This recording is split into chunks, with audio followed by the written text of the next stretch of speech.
அமெரிக்காவில் குடியேறிய புற்றுநோயாளி ஒருவர் லாட்டரியில் பெரிய பரிசுத் தொகையை வென்றிருக்கிறார். இது அமெரிக்க வரலாற்றில் 4வது பெரிய லாட்டரி தொகை ஆகும். லாவோஸ் நாட்டை பூர்வீகமாக கொண்ட செங் சைஃபன் பவர்பால் லாட்டரியில் $1.3 பில்லியன் பரிசுத் தொகையை வென்றார். இந்திய மதிப்பில் இந்த தொகை 10,000 கோடி ரூபாய்க்கும் அதிகம் ஆகும். பல இரவுகள் தலையணைக்கு அடியில் லாட்டரி காகிதங்களை வைத்துக் கொண்டு தூங்கியதாக செங் சைஃபன் கூறுகிறார். பவர்பால் லாட்டரியை வெல்வதற்கான கணக்கீடுகள் கொண்ட காகித தாள்கள் அவரின் தலையணையின் கீழ் வாரக்கணக்கில் இருந்தன.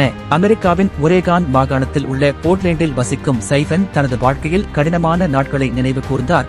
நான் கடவுளிடம் உதவிக்காக கெஞ்சினேன். என் பிள்ளைகள் மிகவும் சிறியவர்கள், அவர்களை பார்த்துக் கொள்ள வேண்டும். ஆனால் நான் மிகவும் பலவீனமாக இருக்கிறேன், என் உடல்நிலை சரியில்லை என்று வேண்டியதாக அவர் கூறினார். சைஃபனின் லாட்டரி சீட்டில் இருந்த எண் வரிசைக்கு ஏப்ரல் 7ஆம் தேதி $1.3 பில்லியன் பரிசுத் தொகை உறுதியானது. கடந்த திங்கட்கிழமை சைஃபனுக்கு லாட்டரி அமைப்பாளர்கள் பரிசுத் தொகையை வழங்கினர். இந்த லாட்டரி மூலம் சைஃபனின் மனைவி மட்டுமின்றி நண்பர்களுக்கும் அதிர்ஷ்டம் அளித்துள்ளது.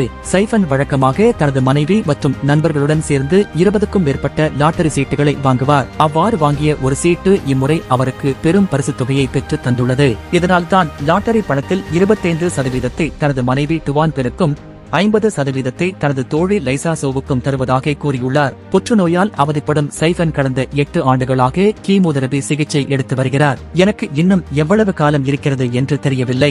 என் வாழ்க்கை மாறிவிட்டது. நான் கடவுளிடம் மட்டும்தான் உதவி கேட்டேன். அதன் பின்னர் எல்லாம் நடந்தது.